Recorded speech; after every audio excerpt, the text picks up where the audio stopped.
Hey, it's Dr. McLean with Vital Energy Chiropractic, and today I want to talk to you about chemicals. And to me, this is an exciting area because it's one of the easiest areas to change when it comes to your health. When I started learning about this and changing my personal care products 15, 17 years ago, there just wasn't a whole lot of stuff on the market. Today, there's so many more options. The cost has come down. The products are much, much better. So it makes it easier to change with almost no effort.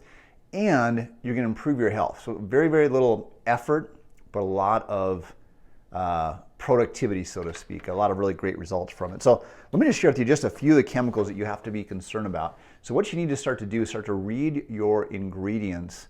Yes, on your foods, of course, but on your shampoos, on your conditioners, on your lotions, anything that goes on your skin, goes in your hair, shaving cream, these things, your skin's one of our biggest detoxifiers, but also is one of the biggest absorbers. So we absorb chemicals and nutrition and things through our skin. We ought to be really cautious of what goes on our body. Also our cleaning products, things that are in our environment, what we breathe in, of course. So a couple of key ones here. Propylene glycol.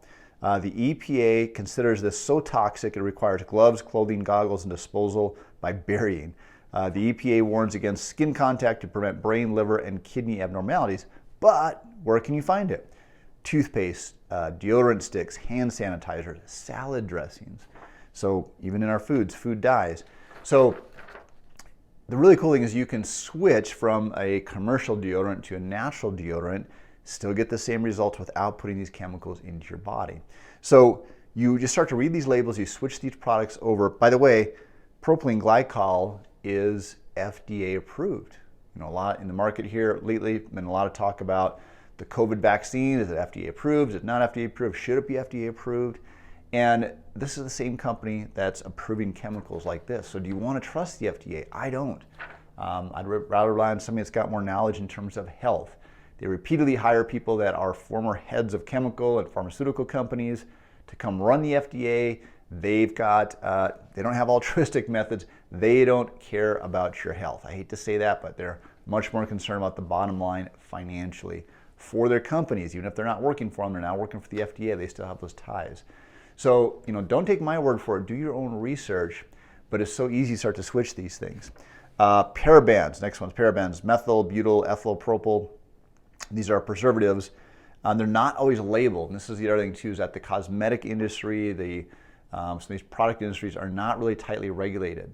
And so you can get some of these chemicals in there that are not good. So you gotta be really, again, conscious of where you're buying your products. And it's worth it to spend a little more money to get a quality product. And typically what I find when I buy these quality products, they last longer. They're a little more money, but they last longer. So it's a wash in terms of the cost. So these parabens, again, deodorants, skincare products, they've been found in breast cancer tumors. They may contribute to sterility in males, hormone imbalance in females, early puberty. So you may have women that are having hormone imbalances due to these products, and they're working really their health, they're changing their supplements, they're changing their diet, they're changing their nutrition, working out, but yet they're not aware that these chemicals are going into their body through these products. Sodium lauryl sulfates, this is a big one. Sodium lauryl sulfate, sodium lauryl sulfate. They're in garage floor cleaners, engine degreasers, and 90% of care products that foam.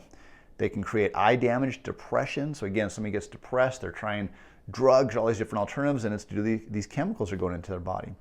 It can cause labored breathing, diarrhea, skin irritation, death. Again, FDA approved. So a couple things I've switched is toothpaste. You know, I don't use fluoride either. I switched to, we use Spry toothpaste, been using that for, I don't know, probably 15 years now. You can get a non-fluoride version if you want to avoid fluoride, which is what I do personally.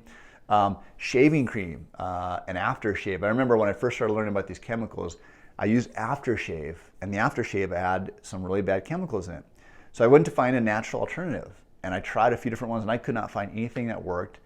And so I quit using everything altogether in the hopes that I would still find another aftershave product. Well, after a couple of weeks, I realized that the reason I was using aftershave is because my skin was always dry.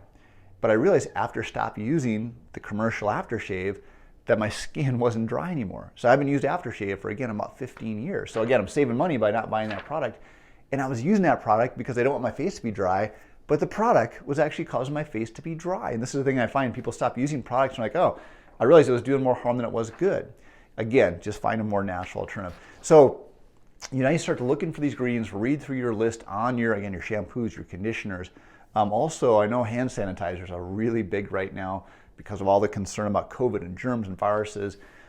You want your immune system to be challenged. I'm not saying to purposely expose yourself to germs and viruses, but you don't want everything in your environment perfectly clean, right? You've got to be exposed to the thing naturally so you can build up your immune response. If you want to use some type of a sanitizer, make a natural version with essential oils or buy a natural version. There's a lot of good ones out there. Don't use the commercial stuff. It's really damaging, has some really damaging chemicals in it. So I hope that helps you. Again, this is exciting because you don't have to take a lot of effort. It's just a matter of switching from one product to the other. You may have to try a couple different ones to find the one that works for you. And we're happy to share with you the ones that we use if you have questions on this.